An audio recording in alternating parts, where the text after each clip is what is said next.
Morning, Simon. Can you hear me? Yeah, can you hear me, Dan? Yes, I can. I can see see you. Roz is on as well. Roz, do you want to unmute and see if your mic's working? Good morning, Simon. How are you? Good morning, Roz. That's loud and clear. That's perfect. Is Ray on as well, Dan? Not yet, but the waiting room's quite busy, so I'm just Okay. working my way through it. Okay, we'll start at 11, folks. So a couple of minutes. Loving the bicycle on the wall, Simon. It's growing out of my head. Not a real bite, Roz. It's these two strange little things growing each side of you. Yeah, they're the standard lamps going there as well. So I've just got your book off the bookcase as well, Roz. Oh, thank you. So it's always there. It's always there, and I'm proud of place if you look carefully. What's on page 213? 213. You're supposed to know it like that. Well, no, I don't know that one quite, but no, it's great. It really is. Have you got anything else in the pipeline, Roz?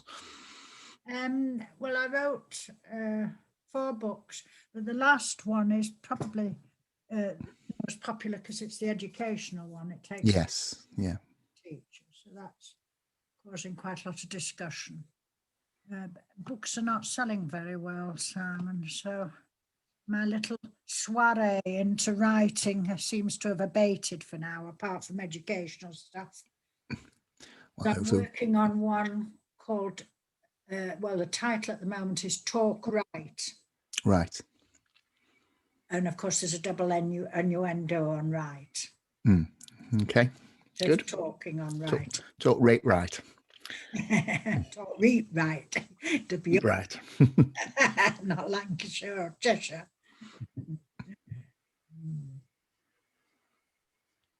My goodness. It's the Queen. Oh, hello. You know Ray, Roz? I do know. Everybody knows Ray. Everybody knows Ray. I love Roz. Oh, I love Ray. Excited. I'm so excited to see you. I've bought a wardrobe full of dresses just like yours, Ray. Oh, I'm so pleased. And bras. So Roz, are you part of this flamingo club? I haven't been invited to be in a flamingo. Oh, that's just not true. You are you're the queen of the flamingos. Oh, but I lived with the real flamingos when I lived in the Bahamas. Did you? Gosh, how amazing. I did, yes. Wow. Why? How come you lived in the Bahamas? Well, I was in the Caribbean for 17 years. Were you? Teaching, yes. Oh, amazing. Wow. Yes. Gosh, but there's an island in the Bahamas called Eleuthera, and it's where the flamingos nest in the kind of lake things inland. Gosh. I think, Ray, you need to get Roz onto your radio show. Don't I? There's a few people I need to get on. I was thinking Roz and Emma Turner. There's a few people who share that positivity that we need at the moment. Okay. Right, we're going to make a start, folks, because it's 11 o'clock. We've got Matt Butler joining us at 11 o'clock from Addenbrooke's Hospital as well. Welcome, everybody. We've got 230 on the call today, and I'm sure we'll get a few more coming in over the next couple of minutes. I want to say a big welcome to Roz Wilson for joining us this morning. Ray just described her as the queen of education. She really is she really is a person whose rich experience has certainly enriched my career from when I started, and it's been an absolute delight getting to know Roz. I first met Roz back in 2016 in Sheffield at the first Learning First conference that I know was epiphany for many of us in education. And over the last 5 years, I've managed to hear her speak on many occasions. If you've not heard Roz speak before, she's amazing at what she doesn't know about curriculum design that she's been talking about for a lot longer than Ofsted have been talking about curriculum design. It's not worth knowing. She's also written a series of books, and here's her latest book, which has got some of the stories. And Roz said, Simon, can I tell one of my amusing stories? Now, the purpose of inviting people onto the Coronacast is so we don't always talk about coronavirus and our coronavirus response, which can get a bit dry. So Roz, we'd love to hear one of his stories, but we've got 10 minutes before Matt joins us, but I'm going to hand over to Roz now. Thank you, Roz. Thank you, Simon. And good morning, everybody. What a pleasure and a privilege it is to be here with you this morning, this huge network of head teachers and school leaders who've given so much to education over this past 12 months. unbelievable contributions. And thank you, Simon, for inviting me to the great privilege of joining you for a week. A day, sorry, half a day, an hour, something like that. 10 minutes, I think you gave me, didn't you? But you're welcome to stay for the full hour, Ros. No. I was reading the research of Robert J. Sternberg lately for another purpose, for an interview I'm doing. And he was making the point that it's not so much emotional intelligence, that's the terminology we should be thinking about at times of crisis, but it's successful intelligence. It's the ability to think creatively, to think practically, to think analytically, and to do all of that with an ethical principles underpinning it. And it put me in mind of you all today and the amazing job that you have been doing. At no time in history that I can find has any tragedy or significant event led to such huge change in education as coronavirus has this last year. Even the 2 world wars, they did lead ultimately to change in curriculum, but it was driven from the outside. It was driven by researchers and university thinkers. It was not driven internally by the head teachers and learners. You have rescued education this year. It's been amazing. It would have been in jeopardy if it was left to the pendulum swing of bad decisions and change to good decisions and change back to mediocre decisions.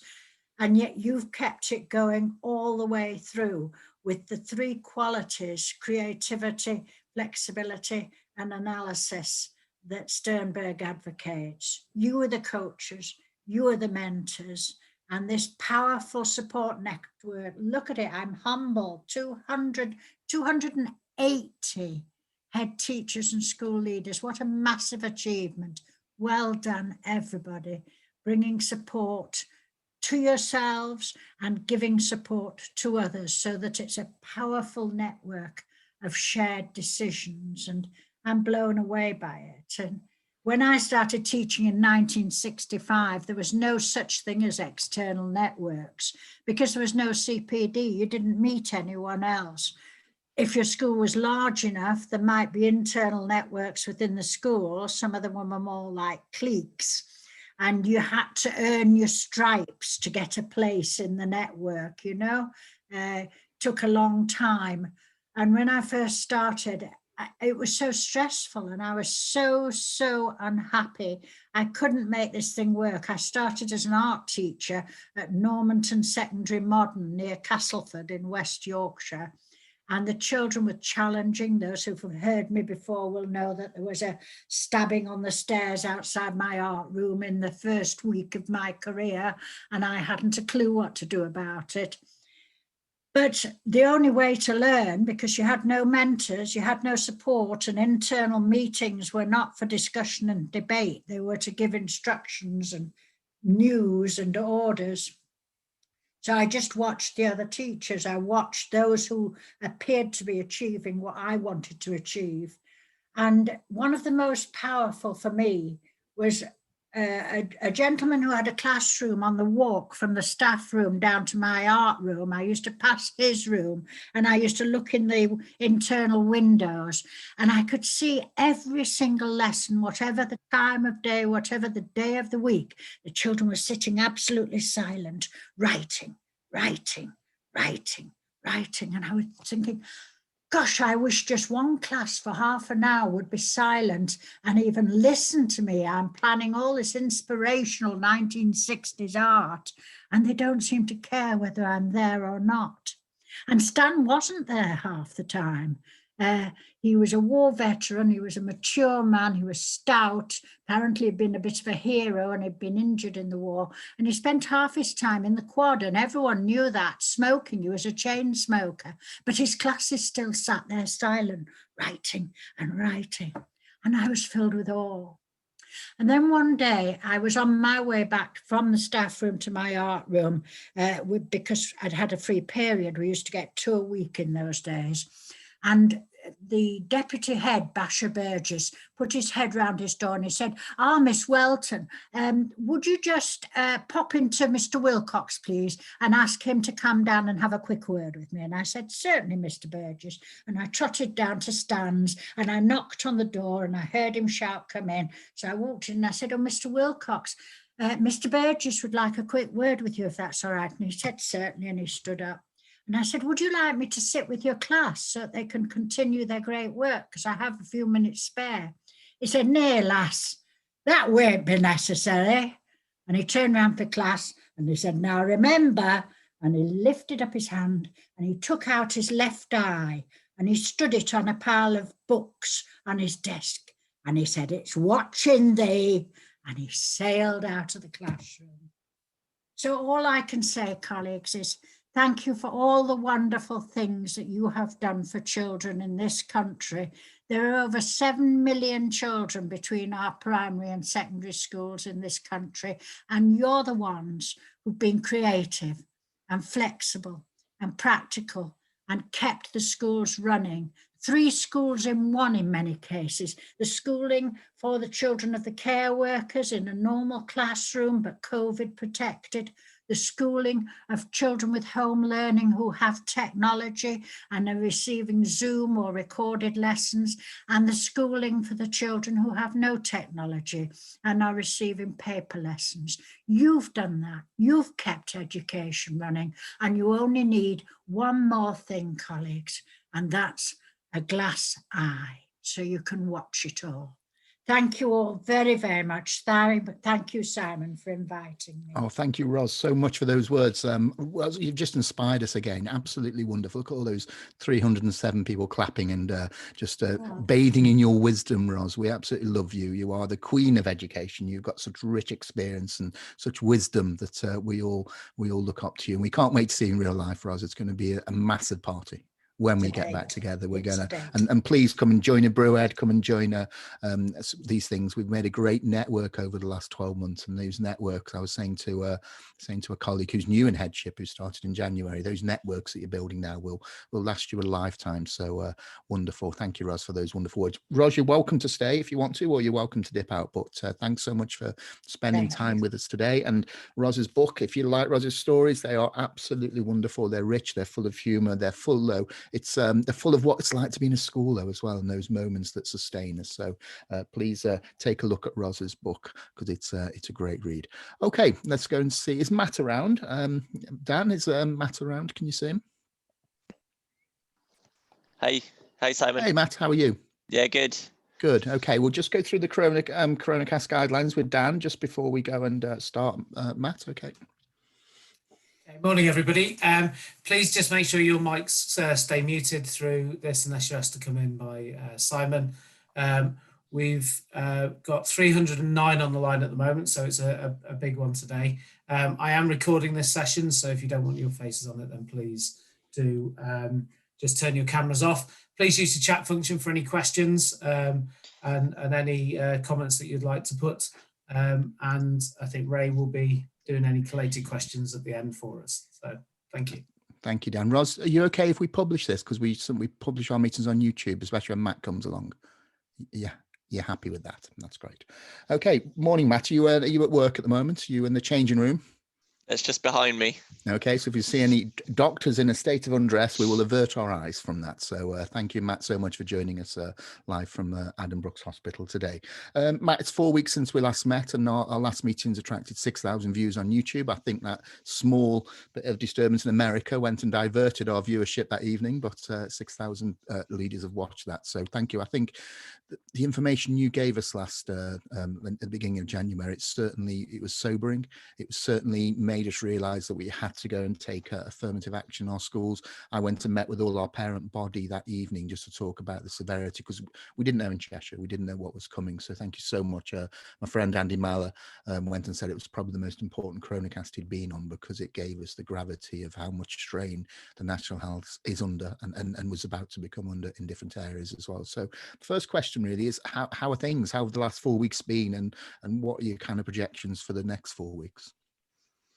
So locally, we've certainly gone over the peak. So we hit around about 260 inpatients that were on red wards, because we only have to isolate people for the first 2 weeks, because after 2 weeks you're very likely to be uninfectious. We're now at 166.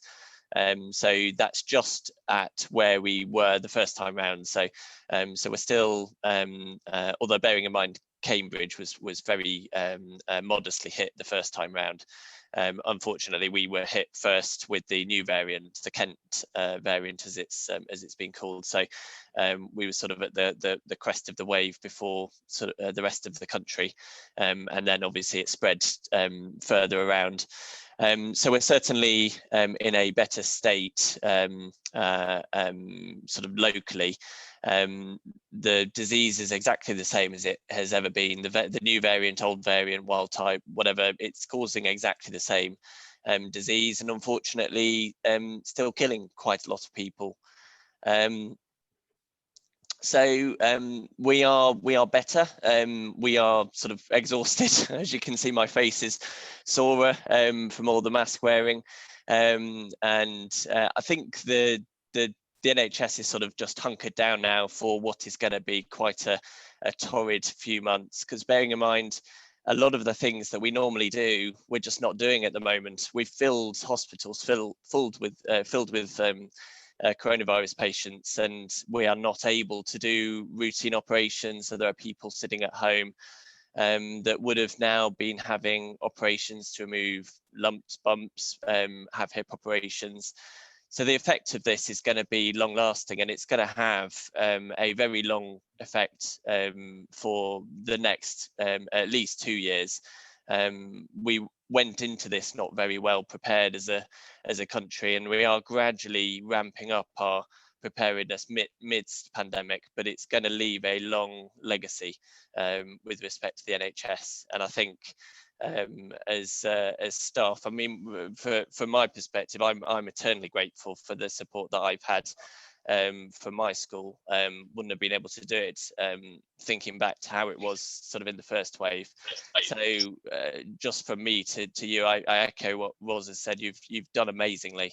I think the sort of the fear factor that we had in the healthcare service has obviously been borne by head teachers and teachers alike, and I think as public servants, we're there for society. We provide a pivotal role for people in society, and I think we just hopefully will have some semblance of a normal summer where we can all sort of recuperate and get prepared for winter. So the concept of catch-up is alive in the National Health Service, just like it is in schools as well. So you've got a lot of work to do in terms of making sure the after effects of people not getting those treatments is going to be hard work for the next few years. So in terms of last time we spoke, Matt, we were just gone into lockdown. Actually, we'd just gone into reducing pupil numbers, and pupil numbers have been higher than the last time we had a lockdown in March. We've got about 20% in our primary schools, 5% in our secondary schools, and around a third in our special schools. So last time it was about 7% in March, but I've been really encouraged actually that those, that the R rate does seem to be working. So I know last time, we seem to be locked into this 1,000 deaths a day. However, when we look at other indicators like the daily rates of infection and also the numbers going into hospital, things seem to be working in terms of the last 4 weeks and the measures that we've taken. Yeah, so certainly the R rate is below 1, although the last SAGE estimate did sort of cross 1. So it went from I think they said 0.6 to 1, so or 0.7 to 1, so the average being 0.9. And then the last one that I saw was to 1.1, which is not as effective as the first lockdown, but that's in the main due to the greater transmissibility of the Kent variant, and and also we're not as you pointed out, we're not doing as strict measures as we did the first time around. Although you could argue we're doing better with things like masking. People are becoming a lot more cognizant of the fact that the sort of the gradings of masks. So you're seeing many more people in sort of medical masks and FFP2s or N95s that you didn't see. So that's encouraging. And I think there's been a lot more focus on ventilation, which is probably helping to dampen down in household transmission. So even if you are infected, if you can mitigate well, then the chances of you spreading the virus perhaps this time around are a little bit less as public education has improved. But we are locking ourselves into a higher level of transmission than we did do back then. So we are in a race against time with this. We're trying to vaccinate as many people that are more likely to die and get severe disease this time round. So although the cases might look bad, we might actually start seeing case numbers that are higher, but actually deaths still falling, which is where we want to get to. Obviously, lots of people that don't die are still quite significantly harmed by coronavirus, and I think the ultimate aim for whatever we do should be to try and reduce the number of community cases down to the bare minimum. And there's a number of reasons for that, but I think the biggest, and what we've witnessed in this country with the new variants, is the biggest reason to get case numbers down is to stop the virus having such an opportunity to mutate. So where cases have been very small in countries such as Thailand, New Zealand, you won't see these new variants because to mutate is a one in a million, maybe 1 in a billion chance, and it will only happen when you have lots and lots of virus sort of multiplying in people's bodies, because it's part of the copying process that the virus undergoes that incorporates these mutations. They're sort of errors, like if you had to copy out 100 sort of novels, you'll make some mistakes when you're copying them out by hand. So that's how the mutations happen. The only way we're going to dampen those down ultimately, and to reduce the pressure that we're going to get a mutant to the vaccine, is by reducing case numbers even further. So basically we're in this sort of long haul, even though we're looking like getting the most vulnerable vaccinated, hopefully by, I think Easter's my estimation when I've looked at the phase 1, 26 million on the phase 1 list. But we've got to, in our schools, we've got to be planning for the long term to make sure that we take those protective measures to reduce spread in our communities. So yeah, it's a sobering thought, but I think it's important, isn't it? Because we don't want all the hard work from the vaccines to be derailed by a mutant vaccine, that's a mutant strain that's going to be immune to vaccines. So okay, so really important that we work with our communities, because I think last time, you know, we remember the summer, we remember eating out to help out and thinking we got it cracked, and we must remain vigilant, especially in our schools.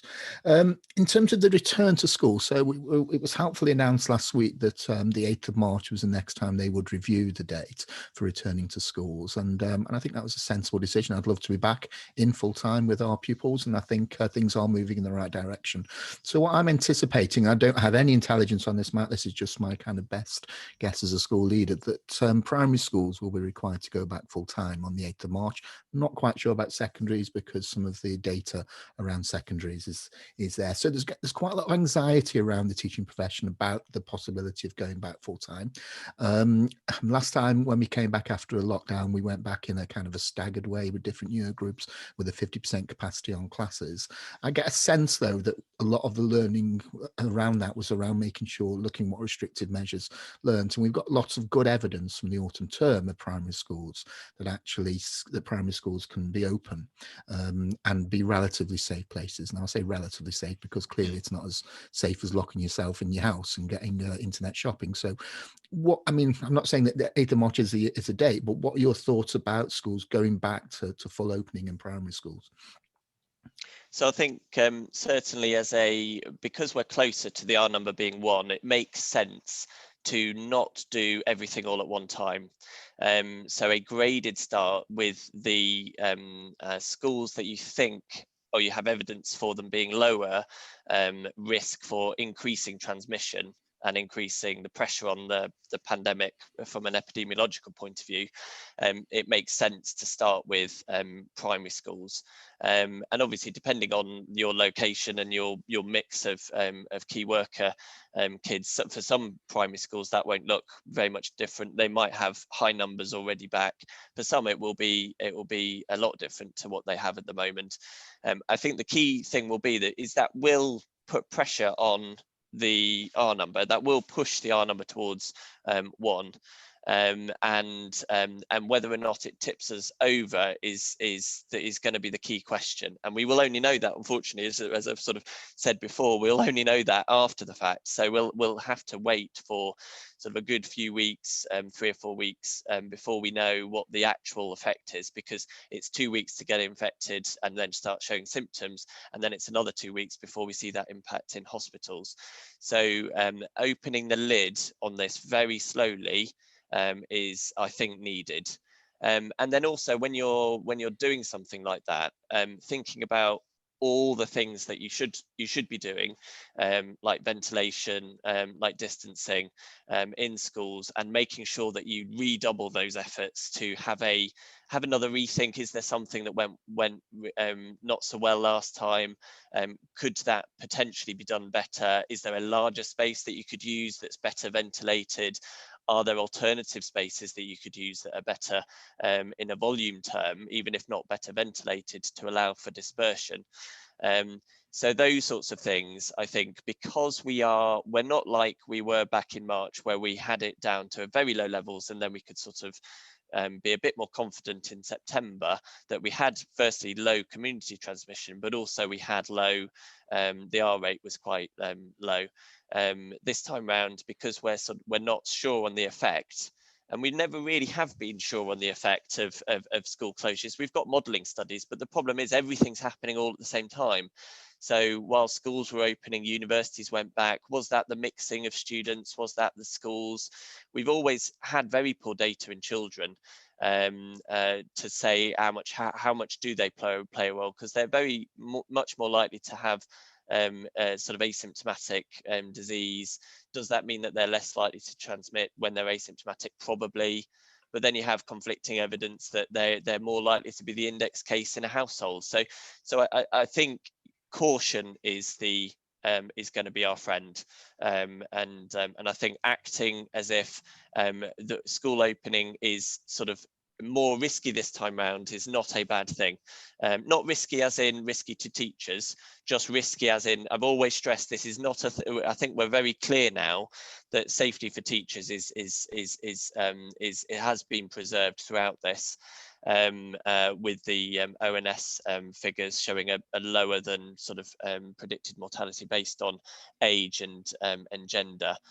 Perhaps a slight signal in secondary school teachers, but no more worse than the average.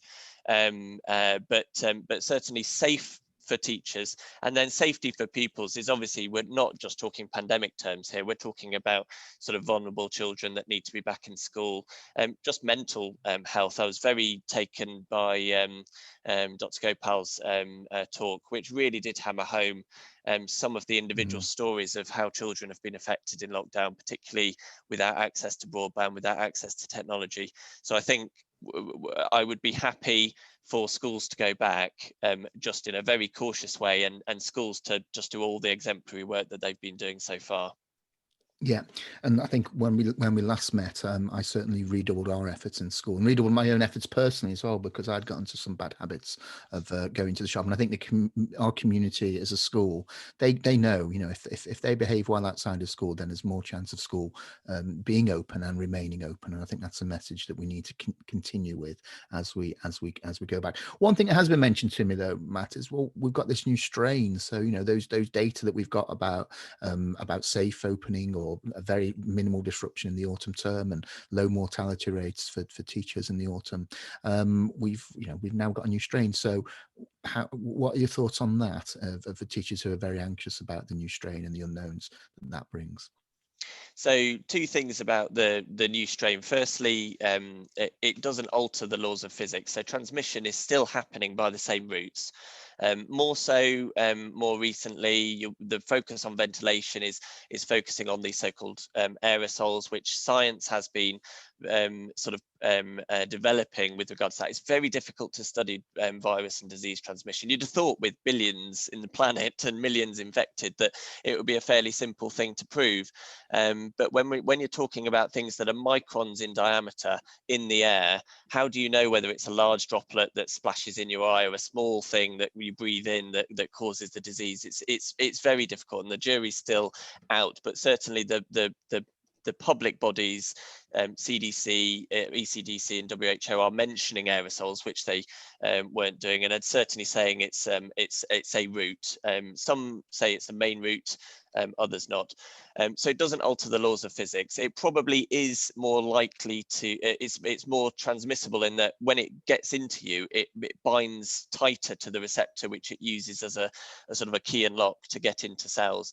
And because of that, it spreads more readily and out competes the wild type, the previous variant that we, the previous type that we had in the country. So as I said before, because something is more likely to be transmissible and more likely to infect more people, it is by definition more likely to lead to greater harm on an epidemic perspective. But the disease is exactly the same. As I said earlier, the disease, in fact, we have better treatments now, so more people are surviving coronavirus now than they were. But by the very nature that, as you've seen in this peak, it has been many more times greater than the first or the second peak. That by definition we've unfortunately gone over the 100,000 milestone for deaths. So on an individual basis, no more risky, but obviously in a more transmissible variant, you need to take more measures in order to reduce the potential that you'll get infected. Yeah, and after we last met, I mean, certainly the ventilation, thanks for the work you've been doing on that nationally, Matt. So you're on BBC News talking about that. And it's really important that we go and air our classrooms and make sure the ventilation is there. And you've been talking about that for months. I think it's actually just moved on to the DfE guidance as an essential thing to do. I think number 7 on the guidance that came out yesterday. So making sure that it's ventilation is essential is really important. I mean, one of the things we did was to mothball our staff room as well after we last met, because we had limited numbers for the staff room, but we've now closed it and put catering stations in different areas of the school, because we've just got to go and make sure that is so. I mean, I was on a phone call with one of our senior public health officials yesterday, and she's still the most worried about staff to staff transmission. And unfortunately, I'm still seeing on social media staff doing fitness challenges, not social distancing, and the heads putting that on social media. Stop it, because we've really got to lead by example as school leaders and what is safe practice. And I think our staff being able to socialize in the workplace is a long way off, sadly, and we need to find digital tools to enable staff to interact. And the message for me is, if you don't need to be on site, don't be on site.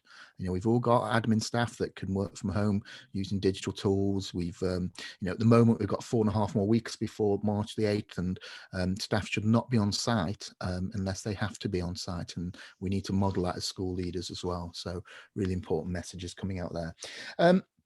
So in terms of, and we've also had the health and safety report as well this week that talks about, the importance of staff rooms, kitchens and canteens as routes for transmission. So have a think about your school kitchen as well. Also, Matt, just in terms of vaccinations, so we've got the health service are doing tremendously well with vaccinations at the moment, and I think it shows what can happen when you hand stuff over to the National Health Service. And don't worry about too many private contractors, but it's about 2 million a week, isn't it, Matt, at the moment? Yeah, we're doing phenomenally well with vaccinations. I think you mentioned about the private sector, but actually this hats off to her, Kate Bingham, as a venture capitalist. That's basically job is to spot winners with regards to big drugs. she has played a blinder in this. And I think out of all of the choices for when do you bring in the private sector, that was the best decision. You only have to compare us to practically every other country in the world, and we have not only secured supply, but we've given over to the drug companies our National Health Service to run the trials, and in doing so have built in safeguards in the contract that we are supplied first. And I don't think that's vaccine nationalism. I think the one thing that I take succor from about the vaccination is that we are the worst country affected by way of deaths. And if you were to say, how do we limit death by coronavirus, you would vaccinate the countries that are doing less well at everything else. So we underfunded our public health service for a long time, so we have done less well at contact tracing. There's this figure 1 in 5 actually isolate because they just can't, we're either weary or we just don't believe it, or we're not financially supported to do so like in other countries, and we don't use hotels as much as they have in other countries to get cases down. So for whatever reason, all the other stuff we haven't done very well on. We've done fantastically well on trials, and we've done fantastically well on vaccinations. We should hopefully, were we to continue on the gradient that we are, have got done most of the people that are very likely to die by the middle of this month, which is, I mean, that is a unheard of achievement. I mean, only seconded by smallpox, but smallpox, obviously, you could give a vaccination very easily without having to distance, without having to do all the other stuff in the midst of winter, and you had much more time to plan.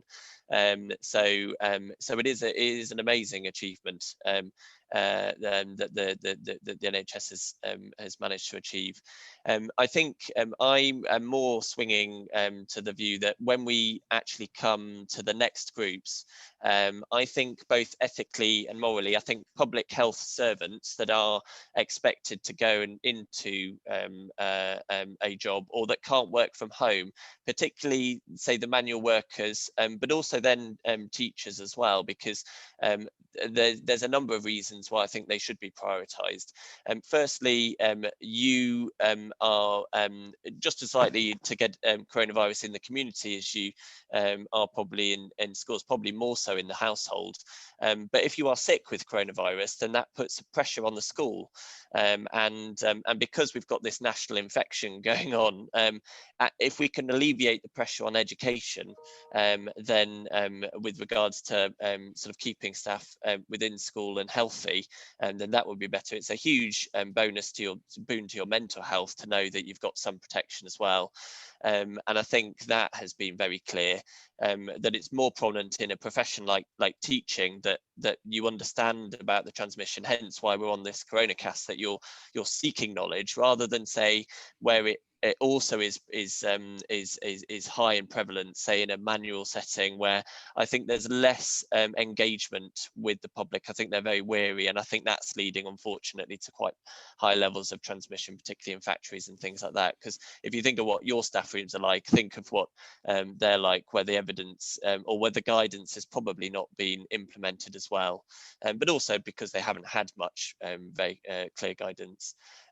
So hopefully we'll be done by mid-February. Supplies are, we've got enough supply. I think even with us sending the 9 million over to the EU, we will have enough come the end of the year, and more are coming on stream. Novavax is the latest one. We will be getting enough come the summer to hopefully by the autumn and going into next winter, to everyone on this call and everyone in the country that's eligible to have had a vaccine if they take it up. And what about children, Matt? What about the vaccination of children in our schools?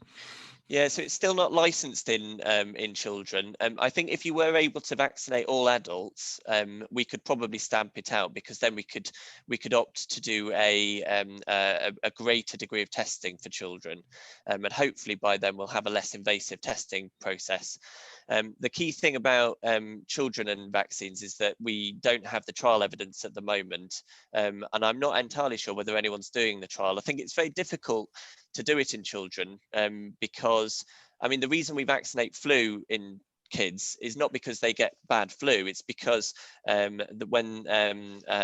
super spreaders for flu, and we can also give it via a nasal spray. So vaccinating children ethically is a little bit tricky because they're very unlikely to get severe disease. You'd probably want to vaccinate the risky children, so children that have disabilities, either cystic fibrosis, for example, something that puts them at heightened risk. I'm not a vaccine specialist, but I don't see that that's going to be on the cards this year. I wouldn't have thought. Okay. So that means we've got to continue, behaving safely as we can in schools for the long term. Matt, in terms of when we were last on, you gave some great advice about even when you've had a negative test on a lateral flow test, behave like you've got it, and that's something we've reinforced over and over again on the Coronacast in the last 4 weeks. So what we have seen is a shift in policy, whereas an LFT, a regular daily LFT test, was supposed to be replacing isolation in our secondary schools. The government have dialed back on that one again. So what are your thoughts on LFTs being used as an alternative to isolation in future months? Yeah, so I think that was on, basically they said it didn't have a license to do that because we didn't have the studies. We have very good evidence from the Liverpool trial of how good it is at picking up positive cases and possibly infectious cases. What we don't have is very good data to use it as a sort of a daily rule out. So whilst I was, because it makes sense that it is a quite good test for infectiousness, but coming back to the cautionary approach, in the absence of data, even though something is probably okay, isolation is better. It's almost certainly better, and therefore I think the MHRA, whoever it is that authorises the devices, said actually they don't think that they would advocate it for that purpose. So although it would have picked up most likely if you're infectious, the 1 out of 10 or whatever it is that might have snuck through could then potentially have negated the benefit. And I think the worry is even however much you say it shouldn't change behaviour, I think it does.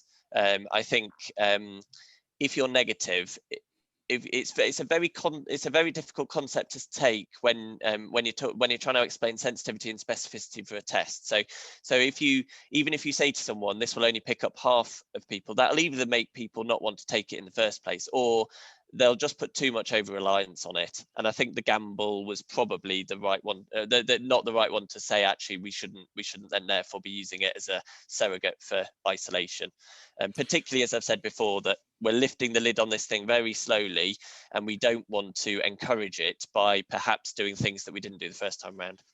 But actually, it's an indication of if you're positive for coronavirus. I know we had a conversation a couple of weeks ago talking about the Oxford research that said it's very accurate, 99%. So if you have a positive test, then it's highly likely that you've got it. I know Ben Connor's on the line, and Ben was asking about isolation, and we had that confirmed in DfE guidance. So if you do get a positive LFT, then the close contacts are to isolate immediately as well. So it's good to see that guidance catching up with the guidance that we gave a couple of weeks ago. Right, I think that's it for me, I think, with all the bits I wanted to talk about. Dan, is there anything I've missed off that you think we need to cover generally before we hand over to Ray for the questions? No, that covered everything on the list. Okay, that's great. Okay, Ray, would you like to we've got 78 questions, Ray. Oh my lord. Okay, Ray does a great job of curating those questions. I do try to synthesize them, so apologies in advance if you don't hear your exact question being asked. So Matt, I had a really good question from Jim, which is how long does the vaccine last for? Is that for forever? Is that in the short term? Do we have any best guess on how frequently the vaccine would have to be done? That's an excellent question. I thought that. I messaged him to say I thought the same. It's an excellent question. So I think the thing that will tell us this is the follow-up from both the Oxford and all the trials. If you imagine when the first person was injected, we're only talking 10 months ago. So that we know that certainly if you're looking at natural infection, we know that natural infection, so if you have had coronavirus, you get fairly good immunity going up to 5 months, and then it starts to wane after that.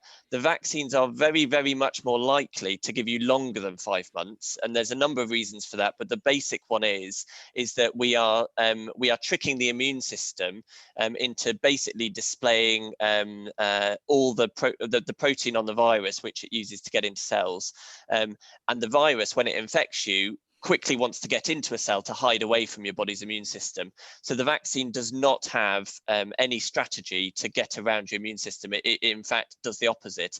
What it's saying is it's putting out lots of signs saying I'm infected with the virus, make an immune response. So I don't think, however, that we're going to be looking at a vaccine that protects us for life. I suspect that we will need annual boosters. So like the flu shot, I think the holy grail would be that you go in and you have a flu COVID shot. But I think we're going to be vaccinating for this for a long time. And I suspect as well, the other reason for the booster shot would be that we can slightly alter the formulation in the vaccine to cover new variants as they come up. So I think it's unlikely to give you lifelong protection. It may give you quite good protection up to 2 years, but we don't know because we just haven't had anyone vaccinated for that length of time. We will only be getting data as we follow up people. Thank you for that. And I was talking to Kevin at the gate, and he was saying that idea of having the flu and the coronavirus as one is something they're hopefully looking into at the moment. So a couple of questions around LFT testing. How long should it be? At what point should LFT be done by those people who have tested positive for COVID-19? When should they start to have an LFT test if they've already had COVID-19? Can I say what the guidance says on this one, Ray? Yes, I'm very happy. I do know what the answer is, but yeah, go for it. Yes, the guidance is that it's 90 days, so you don't have to take one within 90 days, but staff can choose to take one if they want to. That's the okay. Is that the DfE guidance? Because we've had different guidance from our local authority that said take it. That changed last week, so we've had it as take it because it will reduce the likelihood of transmission. The DfE guidance. Yeah, I think the DfE guidance is sound because, as I said, with natural infection, you're going to get immunity for at least 5 months, pretty good. But the problem with all these tests is that they still detect the remnants, even if you're past infectiousness. Less so with the lateral flow test, more so with the PCR test that track, trace and isolate are using. I think if supply isn't limited, there's no harm in sort of checking but certainly not within 10 days, because if you get a negative test, you're still going to need to isolate. Yeah. So but it may provide reassurance for your staff if after a month they do one, if you've got enough and they're negative. So I think if they want one, then that's fine. If they find it really challenging to do, and my wife's a GP and she really struggles and I have to do it for her because she's got such a pronounced gag reflex, she just finds it really challenging to do, then just stick with the guidance. It's not, even if it's positive, the isolation for 10 days is sound. Because so if I have patients, if they're still testing positive on PCR, we would de-isolate them at 14 days. So the infectious disease guidance, even within hospitals, we extend it because obviously the risk, we've got many more vulnerable people, but we extend it for 4 days. But you're very unlikely to be infectious unless you're on immunosuppression. I found it really useful when we had that conversation, and I think I mentioned it last week, that you were saying that people think that in order to do the LFT, you go up your nose. Yeah, you don't. You go back. You went that way. So I tried doing it, tipping my nose back in order to do it. So I found that very helpful. I don't know if that's going to help other people. The next question around LFT is: do you have a feel for how long it will be for LFTs to continue to being done? Is this something that we're just going to have to get used to? It's going to be part of our day-to-day lives until everybody is vaccinated? just going to have to put on my mask. Hold on. Yeah.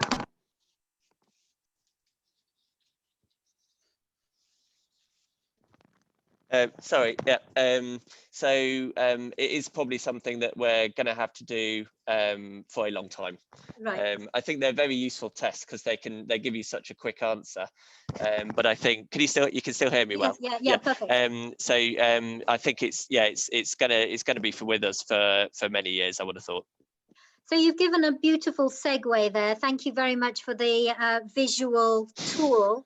A question here about, are fabric masks enough? Thinking back about what you've just said, or what was said earlier about doubling down on efforts.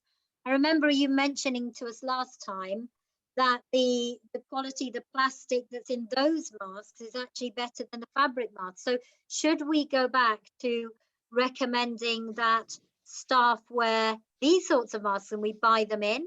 And then another question, just to tag on to that, is one of our colleagues has said, my staff don't like wearing fabric masks.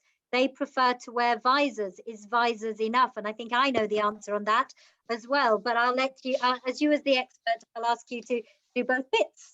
Yeah, so there's a hierarchy for masks. So it's like saying when you're buying a car, do you want like the bog standard sort of anti-lock braking system, or do you want the really super protective one? Or with an insurance policy, do you just get third-party fire and theft, or do you actually want to get your money if you need to replace your car?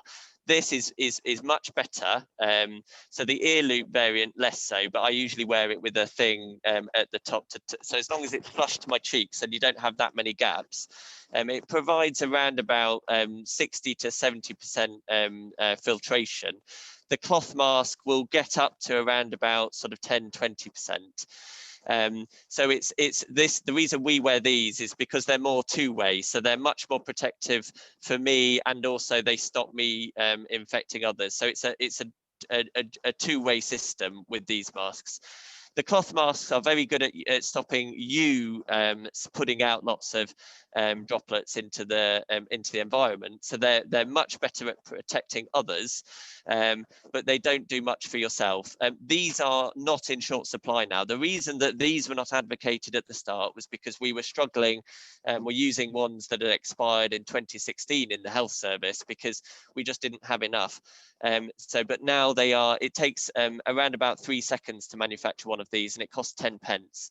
So I think, given that the supply is better, I would say go for these. They're also, because cloth can get sort of more moist, these have a nice sort of fluid repellent sort of layer on them, so they'll stay sterile for a bit longer. They still are disposable and you can't reuse them, but I'm a big advocate for, because particularly we're opening schools and where we've got an R number that's closer to 1, I think going that next step up away from cloth to these masks would be advisable. I know it's not advice, I know it's not guidance, but it makes it makes sense from a physics perspective. This is more filtering, it's more protective for both you and others. Lovely segue into the next question. I remember you talking about the physics of us having doors open, one high, one low, to draw the air in. Another question, just to come back on the importance of ventilation. A colleague saying that in his or her school, sorry, I didn't quite name, loath to open the windows and parental complaints about getting cold. Does the virus sustain in colder temperatures, warmer temperatures? Is it about moving the air through? I particularly used your phrase, which you will have seen in the newsletter, to be honest, about, thermal comfort is, a minor consideration. It's safety first. Yeah, I'd agree. I mean, there's certainly evidence to show that when it gets colder, that more people get infected. It probably is that the virus is sustained a little bit better in colder temperatures, but not in the few degrees that you're going to get in a school classroom. The biggest factor will be getting the virus out. So you'll be much better being a little bit colder, but with better ventilation than you would be being in a stuffy but hot room. there's lots of ways that you can mitigate against the downsides for thermal comfort. So the opening a little bit but permanently rather than a lot all the time, and having ventilating into different spaces.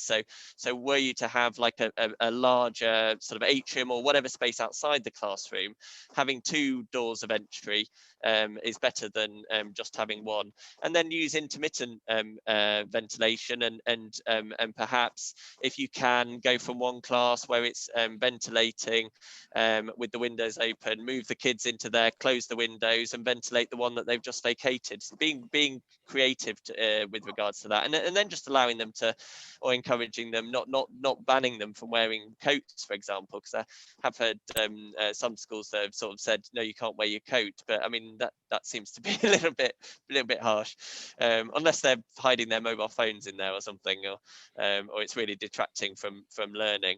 But certainly sort of ventilation is going to trump thermal comfort. And just going back again, just a question really around the visors, going back to Mark. Oh, sorry, yeah. No, that was me, so it wasn't you. Is there any benefit on wearing a visor in addition to a mask? Yes, so it depends if the person that's opposite you is also wearing a mask, but the visor effectively protects you. If you think back to the first ever one I did of this, describing these ballistic large droplets that initially we were thought were the main routes of transmission, the visor obviously will stop those. So if the person opposite you isn't wearing a mask, then it will stop those. So it is added, but what the visor doesn't do is it doesn't provide source control, which is stopping you being infectious to others. All it does is it protects you from large droplets. It doesn't protect you from the smaller aerosol droplets. So mask over visor, mask and visor is better than just mask on its own. Brilliant, thank you, very helpful. Next question, it goes back, I mean, it's more of a statement, I suppose. It's we were talking about opening the lid very slowly. That's what's needed in order to manage the behavioural change.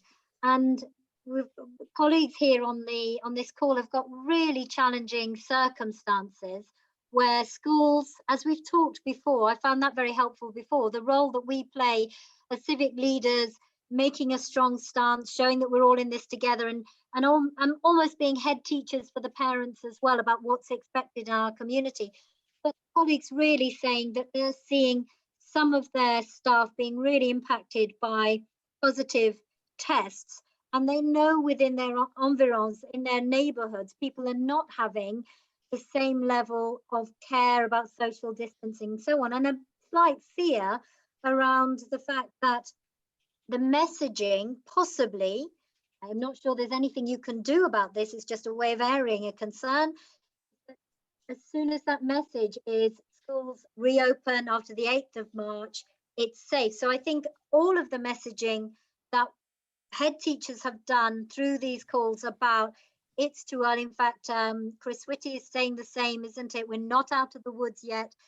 That message about this very fine balance, I think that's going to need to continue at civic leadership level and above. Ray, can I just come in a second? Because there's been a massive debate at our schools safe, our schools not safe, and that's really unhelpful. The reason we're closed back in January is because of public health and because of the NHS is becoming overrun. So we must change the debate away from that, because otherwise we're just getting very emotive responses. And my message to my school community, and the message that I always give, try and give when I do media, is that, you know, it's the reason why we're closing schools got lost here. And actually, but if people don't behave well outside of school, then we're going to be in a third school lockdown. That's it's very, very simple. And I think Matt, the phrase that schools mirror what's going on in the community is still as valid as it was when you spoke about that back in the spring. Yeah, absolutely right. And this week is, of course, Child Mental Health Week, and I know that schools all over there, and we can see there are lots of great resources out there to support children's well-being. We know that it's also very stressful for staff at the moment, and this sort of challenge between the impact on reducing that social connection for teachers. And somebody here saying staff becoming a bit like a coiled spring, tempers. I remember this actually from last half term, that the amygdala gets tripped much more quickly, and tempers can be lost a lot more quickly. And I think that's something that we've also, everybody's just hanging on until half term, but it's a big challenge for social people. But somebody else has put on the call here the fact that those photographs, as Simon was saying earlier, those photographs of people with cakes in the staff room, come and get cakes in the staff room, that's another reason for people to congregate. So we might need to really think about reducing those moments where you're just inviting people in, because we're currently saying to children, don't bring your birthday cake in to classrooms. Are we giving that same message to staff? Are staff still bringing in goodies because of the mental health, and people like a bit of cake and a bit of sugar and so on? Yeah, although I would say we are moving a little bit away from the importance of, I still think it's worthwhile doing because it's going to have some of an impact, but the importance of surface transmission. If we're focusing so much on cleaning that we're neglecting ventilation and masks, I think that's the wrong message. So if you were to sort of go into a staff room and they're eating cake with the windows closed, I would focus on the windows being closed, and them not wearing masks, than worry so much about them eating cake. I think that is a lower order route of transmission. There's just a question about how often we change these. You only have to change them when they're wet. So obviously if you're running in them, or you're doing a lot of talking, shouting, whatever, which you shouldn't be shouting, no shouting, but if you are doing that, then, and if they get wet, then just change them. As I say, they're only pence, and they're actually quite a technological, they're made of this thing called melt blown fabric, which if you see under electron microscope is full of tiny fibers, and 3 layers of them that just trap the virus. But the key thing is well fitting. So well fitting around the nose. So the good thing about these is they have a wire, and then well fitting around the cheeks and well fitting around there. And you can do whatever to try and tighten them up. But anything, women have ears that are a little bit closer to the front of their head. So you find people twisting them and then they get big gaps here. Don't do that. Just get them to get a little clippy device or something at the back. But I entirely agree with you about this being a slow transition. The way I would describe people, we're putting all our eggs in the vaccine basket at the moment, and that is entirely the wrong approach. Schools are a huge sort of means of pandemic control, and if we just say we're going to get out of this with the vaccine, the virus will beat us, because we will still have community transmission, and then we'll get an escape variant that may not nullify the virus, but it will mean that we're just never out of this. And I think the one thing that we need to think about getting to is a state where we don't have repeated school closures. I think the pressure on the government at the moment is to open schools, and I think the pressure from lots of paediatricians is to get kids back into school, which I think is fair. But in a way, I would much prefer that to be linked with other mitigations that are going to clamp down even further on society. So an open contract with parents saying we're going to open schools, but what that's going to mean is that it's going to be longer that we're in lockdown, because it is going to mean that. And I think the politicians are just weary, or they're fearful that we're all weary of the message. And I think actually we need leadership, we need doubling down on this, just to get it down to such low levels over the summer that we can go into the winter in a much better prepared state. And I think masks certainly in schools is one way that you might be able to offset opening with mitigating within school transmission.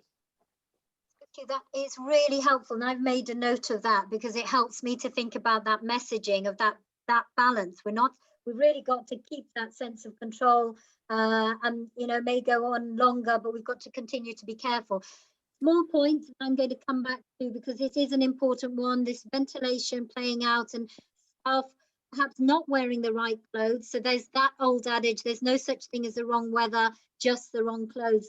And we are now focusing a lot, we're talking a lot in school about thermal underwear. There's really a case for getting the conversation about thermal leggings, thermal vests, thermal underwear, and for any I mean, for any teachers that are complaining about the cold and turning up in thin boxes and not having to put up with, I would send them links to Marks and Spencer's thermal underwear, because this is not about thermal comfort. Thermal comfort is not the priority, it's life. I've Tell always them to speak to the Eskimos. Speak to the Eskimos, they do fine. Exactly right. Great. Just two points and then I'm done.